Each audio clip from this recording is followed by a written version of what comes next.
here with your start position.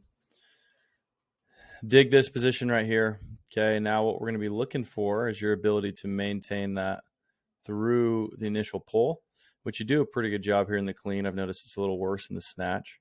Okay, so what I want you to think about right here is engaging these lats, pulling these shoulders down and back as tight as you can. And then as you're coming off the floor, I want you to purposely slow it down right now and try to maintain that tension through the lift and feel like you're driving through your quads. So right here on your leg, VMO. Really feel your legs working here. Okay, now where we really got to get down to it is the jerk,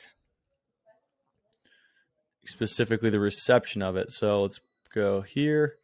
Nice. So what I'm looking for as a coach is a straight line down from the shoulder through the hips. And as you can tell, we have an extreme arch in the back here. Hips are back behind the bar.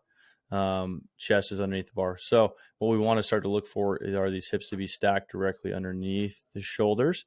And the way you're going to do that, there's a couple things you can think about. Obviously, keeping the trunk tight here, ribs down towards the waist belt. But typically, if we shorten up this back step, that's going to allow you to push yourself underneath the bar rather than getting out so far behind. So again, a line on the platform would help here. What you'll want to be able to do as you warm up and go through your drills is see that there's an even split between your feet and where you started. So right here, let's say there's a line right here. You come through, boom. You can tell obviously this front foot's pretty close to where you started. Back foot's extremely behind.